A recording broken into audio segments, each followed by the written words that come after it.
Haleluya. Mpendo na kusalimia kwa jina la Yesu. Mungu akubariki sana. Naamini ya kwamba Bwana amekulinda kwa juma lote. Tangia hiyo siku tulipokuwa tunazungumza na wewe, naamini ya kwamba Bwana amekufurahisha. Ni kwa sababu wana wa Israeli walisema kwamba waliporudishwa kwa nchi yao waliona kama wanaota ndoto, maana Mungu alijaza vinywa vyao kwa furaha, aliwafurahisha. So naamini kwa njia moja ama nyingine ndani ya roho mwako Mungu amekufurahisha. Naendelea kufurahi kwa jina la Kristo. Na katika siku ya leo na kusalimia nikisema kwamba Yesu Kristo akapate kukupigania na akapate kutetea. Ni kwa sababu maadui ni wengi wale wanapambana na watakatifu, lakini mwenye kuwapigania, mwenye kutupigania ni Mungu. Mungu ndiye anatupigania, akupiganie, akushindanie, akuongoze na kuelekeze na kushauri na kufundishe katika jina la Yesu. God bless you in the mighty name of Jesus Christ, Son of the living God Almighty. Na katika siku ya leo Bwana amenipatia neno katika kitabu ya Zaburi 35 verse 1. Ni mtu ambaye alikuwa kwa hatari ama alikuwa anapitia katika vita vikubwa sana, na yeye alikuwa apitii wakati wa kufurahishwa, alikuwa anapitia wakati wa kuudhiwa. So alikuwa amepigana vita na ikafika mahali ya kwamba akachoka. So akaambia Mungu sasa ampiganie. Kuna rafiki yangu mmoja some years back nisikia akishuhudia akisema alikuwa anapitia hali ngumu sana, na wakati alikuwa anapitia hali ngumu sasa alipigana akachoka. Sasa akaambia Mungu, sasa Mungu wewe umkanye shetani. Kumaanisha alikuwa amepigana lakini akakuta kwamba amelemewa, lakini akaona sasa aambie Mungu amkanye shetani. So huyu naye anaitwa mwandishi wa Zaburi, pia ni kama alikuwa anapitia situation kama hiyo. Na maneno anayosema hapa ni maneno ambayo katika Agano Jipya wengine watasema kwamba hayatumiki, ila hali yanatumika. Na katika kitabu kile cha Yohana sura 10 mstari 27 Yesu anasema kwamba kondoo wangu wako mikononi mwangu na hakuna anaweza kuwatoa kwa mikono yangu. Kwa hivyo anasema wale ambao wako kwa mikono ya Yesu, Yesu ametuhakikishia usalama. Bora tu tukae kwa Kristo, bora tuwe kwa mikono yake, tutakuwa salama. So mwandishi wa Zaburi anasema hivi, Bwana, Bwana, utete na wao wanaoteta nami, upigane nao wanaopigana nami. Uishike ngao na kigao, usimame unisaidie. Utoe mkuki uwapinge wanaonifuatia.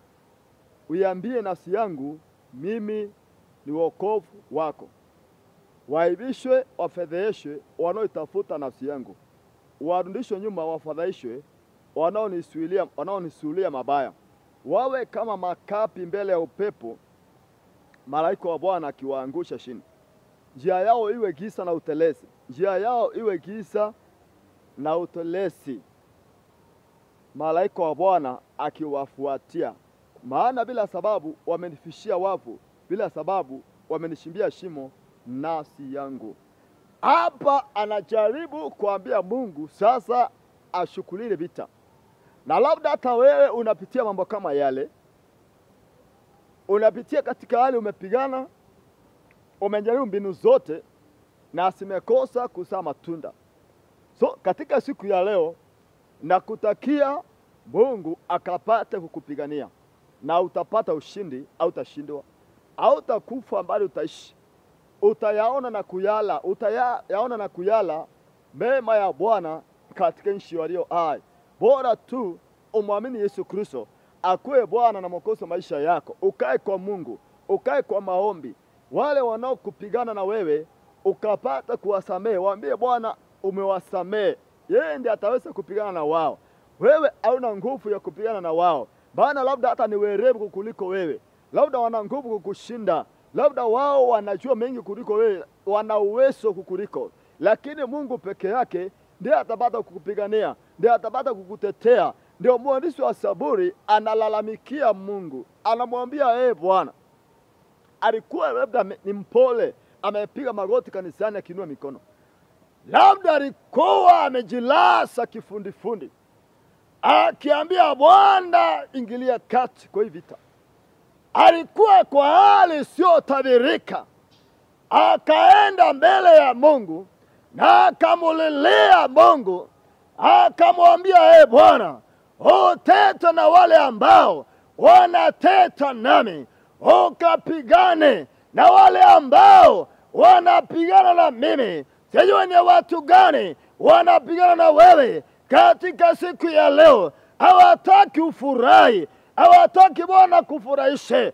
Mungu akapata kuteta na wao, Bwana akapigana na wao. Bwana ashukue mkuki na uta, akapata kuwapinga, akakuokoa na mikono yao. Labda wamekuweka kwa nyungu za ushawi, Bwana alipue ile nyungu za ushawi na miale ya moto. Bwana kuokoe na kila aina ya hatari. Labda wameshimbia shimo la nafsi yako, roho yako mashimo, ama wameweka ardhini. Tunatabiri kwa jina la Yesu, Bwana akaifukue nguvu za Jehova zikakutoa kwa hatari. Roho yako ikuwe salama, roho yako ikuwe na amani. Mwandishi wa Zaburi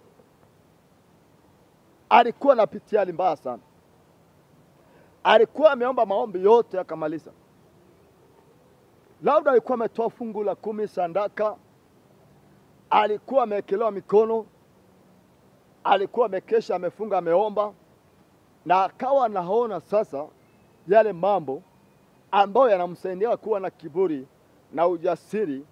Sasa yale maneno hayasai matunda, na akaenda mbele ya Mungu akamwambia, sasa ni wewe hapa. Sio kama umesikia mwimbaji akiimba akisema, ni wewe tu Bwana, ni wewe tu Bwana, ni wewe tu, ni wewe tu Bwana, ni wewe, hakuna mwingine, ni wewe tu Mungu, ni wewe tu Yesu. Huyu anasema ni wewe tu Bwana.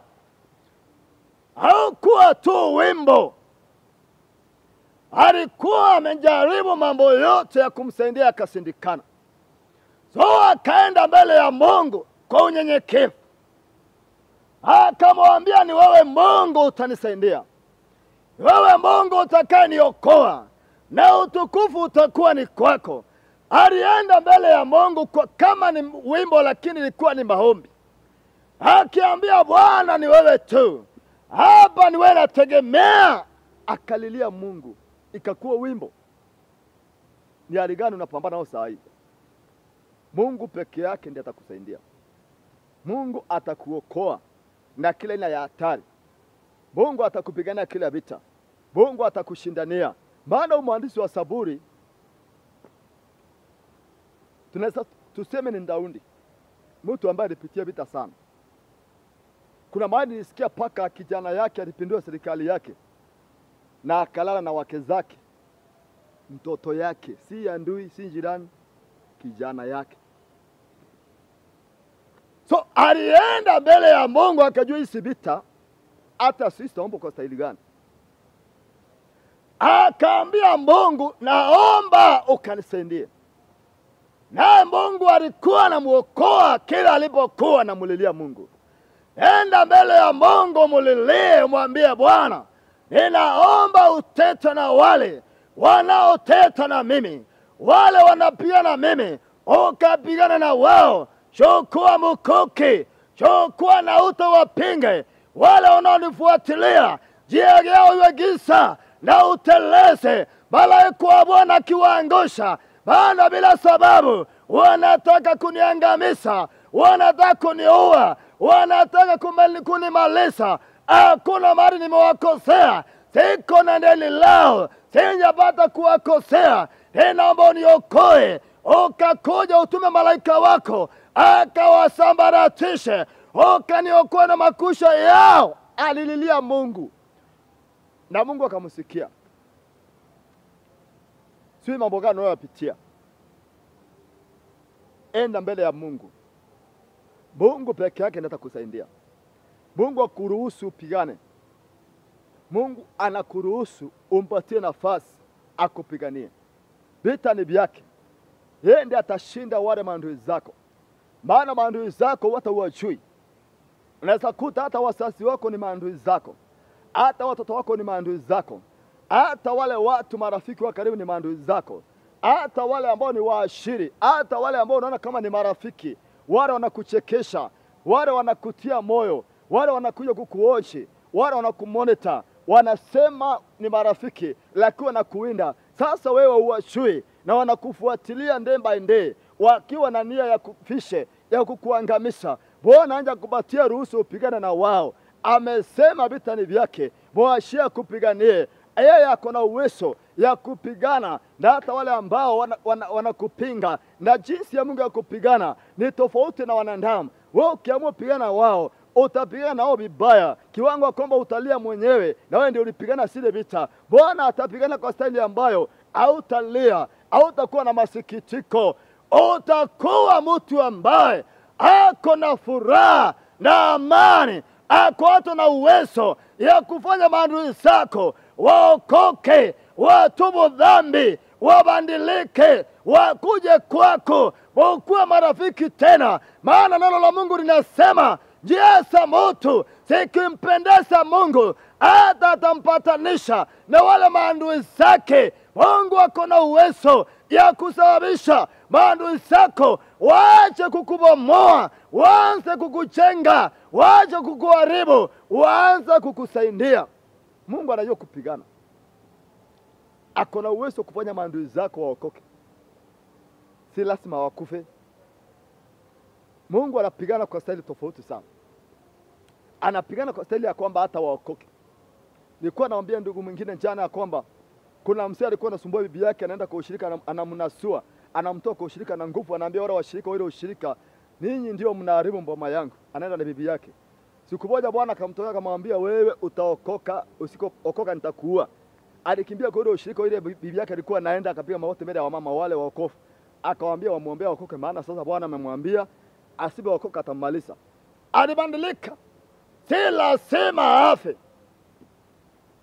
si lazima apate na mabaya.